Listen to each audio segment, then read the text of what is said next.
جب دنیا نے 90 کی دہائی میں بوسنیا، روانڈا اور صومالیہ میں تشدد دیکھا تو سب الجھن کا شکار ہو گئے۔ جی بالکل، کیونکہ یہ روایتی جنگوں جیسی نہیں لگ رہی تھیں۔ ہاں، فوجیں آپس میں نہیں لڑ رہی تھیں بلکہ شہریوں کا قتل عام ہو رہا تھا۔ اسے خانہ جنگی کہنا بھی ٹھیک نہیں لگ رہا تھا، کیونکہ اس میں عالمی مجرم، کرائے کے فوجی، پڑوسی ممالک سب ملوث تھے۔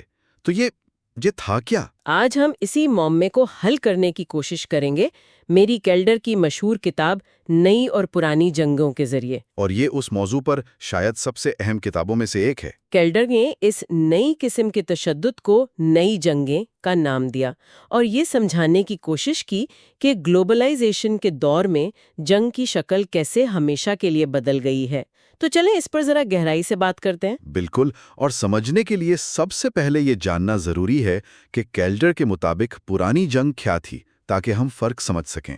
ٹھیک ہے، تو جب ہم پرانی جنگ کی بات کرتے ہیں تو ذہن میں وہی پہلی اور دوسری جنگ عظیم جیسی تصویریں آتی ہیں، ریاستیں، فوجیں، ایک واضح میدان جنگ۔ جی، کیلڈر اس کا تعلق مشہور جرمن فوجی مفکر کلاوزووٹز سے جوڑتی ہیں۔ کلاوزووٹز جنگ دوسرے طریقوں سے سیاست کا تسلسل ہے۔ بالکل، یعنی ریاستیں اپنے سیاسی مقاصد حاصل کرنے کے لیے منظم تشدد کا استعمال کرتی ہیں۔ ان جنگوں کے واضح مقاصد ہوتے تھے، کسی علاقے پر قبضہ کرنا یا حکومت کو گرانا۔ جی، اور یہ جنگیں لڑنے والی فوجیں ریاست کے کنٹرول میں ہوتی تھیں۔ اور ان جنگوں نے ہی جدید ریاستوں کو مضبوط بنایا ہے نا؟ آپ نے بالکل صحیح پکڑا۔ ریاست ٹیکس جمع کرتی تھی، فوج بناتی تھی اور ملک کے اندر تشدد پر اس کی مکمل اجارہ داری ہوتی تھی۔ یعنی ریاست کے اندر امن اور سرحدوں کے باہر جنگ ایک صاف تقسیم تھی۔ جی، یہ پرانی جنگ کا ماڈل تھا، لیکن 20ویں صدی کے آخر میں ہم نے دیکھا کہ یہ ماڈل ٹوٹنے لگا اور اس کی جگہ جو چیز ابھری وہ بالکل مختلف تھی۔ تو یہیں سے نئی جنگوں کا تصور شروع ہوتا ہے۔ انہیں اتنا مختلف کیا چیز بناتی ہے؟ کیلڈر کہتی ہیں کہ یہ جنگیں تمام حدیں مٹا دیتی ہیں، ان میں فرق کرنا ہی مشکل ہو جاتا ہے۔ کن چیزوں میں فرق کرنا؟ 3 چیزوں میں۔ ایک تو جنگ یعنی منظم سیاسی تشدد، دوسرا منظم جرائم یعنی پیسے کے لیے تشدد، اور تیسرا بڑے پیمانے پر انسانی حقوق کی خلاف ورزیاں یعنی ریاست کا اپنے ہی لوگوں کے خلاف تشدد۔ اچھا، تو نئی جنگیں ان تینوں کا ایک مرکب ہے؟ جی، ایک بہت ہی خطرناک مرکب۔ آپ انہیں صرف خانہ جنگی نہیں کہہ سکتی۔ کیوں نہیں؟ کیونکہ ان میں ریاستی اور غیر ریاستی عناصر کا ایک پورا جال ہوتا ہے، باقاعدہ فوجیں، نیم فوجی دستے، کرائے کے فوجی اور مجرم گروہ بھی؟ ہاں بالکل، سب مل کے لڑ رہے ہوتے ہیں۔ اندرونی اور بیرونی جنگ کا فرق ہی ختم ہو جاتا ہے۔ اگر یہ جنگیں روایتی ریاستی مفادات کے لیے نہیں لڑی جاتی تو پھر ان نئی جنگوں کے مقاصد کیا ہیں؟ ان کا محرک کیا ہے؟ ان کا مقصد ہے شناختی سیاست، آئیڈینٹی پالیٹکس۔ شناختی سیاست یعنی اقتدار کا دعویٰ کسی نظریے یا مستقبل کے منصوبے کی بنیاد پر نہیں، بلکہ ایک خاص شناخت کی بنیاد پر کیا جاتا ہے، قومی، قبائلی یا مذہبی۔ مطلب یہ کہ صرف ہم ہی اس سرزمین پر حکومت کرنے کا حق رکھتے ہیں۔ بالکل، اور باقی سب کو یہاں سے نکلنا ہوگا۔ لیکن قوم پرستی تو پرانی جنگوں میں بھی ایک بڑا محرک تھا، تو اس میں نیا کیا ہے؟ یہ بہت اہم سوال ہے۔ پرانی قوم پرستی کا مقصد ایک جدید، سب کو شامل کرنے والی ریاست بنانا تھا، ایک قوم، ایک ریاست۔ صحیح۔ یہ نئی شناختی سیاست ماضی پرستانہ اور دوسروں کو خارج کرنے والی ہوتی ہے، ایکسکلوسیو۔ اس کا مقصد ریاست بنانا نہیں، بلکہ موجودہ کثیر ثقافتی ریاستوں کو توڑنا ہے۔ اور یہ لڑی کیسے جاتی ہیں؟ اگر فیصلہ کن لڑائیوں پر زور نہیں ہوتا تو حکمت عملی کیا ہوتی ہے؟ حکمت عملی ہوتی ہے آبادی کو کنٹرول کر کے علاقے پر سیاسی قبضہ کرنا، لیکن یہ پرانی گوریلا جنگ کی طرح دل و دماغ جیتنے کے بارے میں نہیں ہے۔ اچھا، یعنی یہ لوگوں کو اپنی طرف مائل کرنے کی کوشش نہیں کرتے؟ بالکل نہیں، اس کے بجائے یہ خوف اور نفرت پھیلانے کے لیے انسداد بغاوت یعنی کاؤنٹر انسرجنسی کی تکنیکوں کا استعمال کرتی ہے۔ اس کی تھوڑی وضاحت کریں۔ دیکھیں، پرانی جنگوں میں فوجیں ایک دوسرے سے لڑتی تھیں، کاؤنٹر انسرجنسی میں آپ آبادی کو ہی میدان جنگ بنا دیتے ہیں۔ اوہ! آپ کا مقصد دشمن کی فوج کو ہرانا نہیں، بلکہ عوام کو اتنا دہشت زدہ کرنا ہوتا ہے کہ وہ کسی بھی قسم کی مزاحمت کا سوچ بھی نہ سکیں۔ کتاب میں بوسنیا کی مثال بار بار آتی ہے، اس سے سمجھائیں کہ یہ عملی طور پر کیسا نظر آتا ہے؟ بوسنیا اس تھیوری کو سمجھنے کے لیے کلیدی مثال ہے۔ وہاں اسٹریٹجک مقصد نسلی صفائی تھا، ایتنک کلینزنگ۔ یہ سن کر ہی خوف آتا ہے۔ جی، اور اس کا مطلب صرف لوگوں کو مارنا نہیں تھا، بلکہ ایک پورے کلچر اور اس کی تاریخ کو مٹانا تھا۔ اس میں شامل تھا بڑے پیمانے پر قتل عام اور جبری نقل مٹانی۔ لوگوں کو ان کے گھروں سے نکالنا۔ ہاں، اور یہ بہت منظم طریقے سے کیا گیا۔ مثال کے طور پر عصمت دری کو جنگی ہتھیار کے طور پر استعمال کیا گیا۔ کیا مطلب؟ کمیونٹیز کو توڑنے، انہیں نفسیاتی طور پر تباہ کرنے کے لیے شہروں پر قبضہ کرنے کے بجائے ان کا محاصرہ کیا جاتا تھا، جیسے سراجیوو کا، اور سالوں تک شہریوں پر گولہ باری کی جاتی تھی۔ صرف دہشت پھیلانے کے لیے؟ جی، اور اعداد و شمار حیران کن ہے۔ بوسنیا میں ہونے والی 90% اموات عام شہریوں کی تھی۔ 90%؟ تشدد کا رخ مخالف جنگجوؤں کے بجائے نہتے عوام کی طرف تھا، یہاں تک کہ ثقافتی یادگاروں، لائبریریوں، مساجد، گرجا گھروں کو جان بوجھ کر تباہ کیا گیا تاکہ دوسرے کی شناخت ہی مٹا دی جائے۔ بالکل، یہ جنگ کا کوئی حادثاتی نتیجہ نہیں تھا، یہ جنگ کا بنیادی طریقہ تھا۔ کیلڈر ان سب چیزوں کو گلوبلائزیشن سے جوڑتی ہیں، یہ بات میرے لیے تھوڑی حیران کن ہے۔ بظاہر ایک تضاد لگتا ہے نا؟ جی، کیونکہ ہم عام طور پر گلوبلائزیشن کو تجارت، رابطہ، ایک مثبت چیز سمجھتے ہیں۔ یہ جنگ اور تشدد کو کیسے ہوا دے سکتی ہے؟ کیلڈر کہتی ہیں کہ گلوبلائزیشن جدید ریاست کے اختیارات کو، خاص طور پر تشدد پر اس کی اجارہ داری کو کمزور کرتی ہے۔ اچھا، وہ کیسے؟ یہ عمل دو سمتوں سے ہوتا ہے۔ ایک طرف اوپر سے، اوپر سے؟ یعنی بین الاقوامی ادارے، عالمی قوانین، فوجی اتحاد جیسے نیٹو، یہ کسی بھی ایک ریاست کی یک طرفہ جنگ کرنے کی صلاحیت کو محدود کرتے ہیں۔ ٹھیک ہے، اور دوسری سمت؟ دوسری اور زیادہ اہم سمت نیچے سے ہے۔ ریاست نیچے سے بھی کمزور ہوتی ہے۔ نیچے سے کمزور ہونے کا کیا مطلب؟ اس کا مطلب ہے تشدد کی نجکاری، پرائیویٹائزیشن۔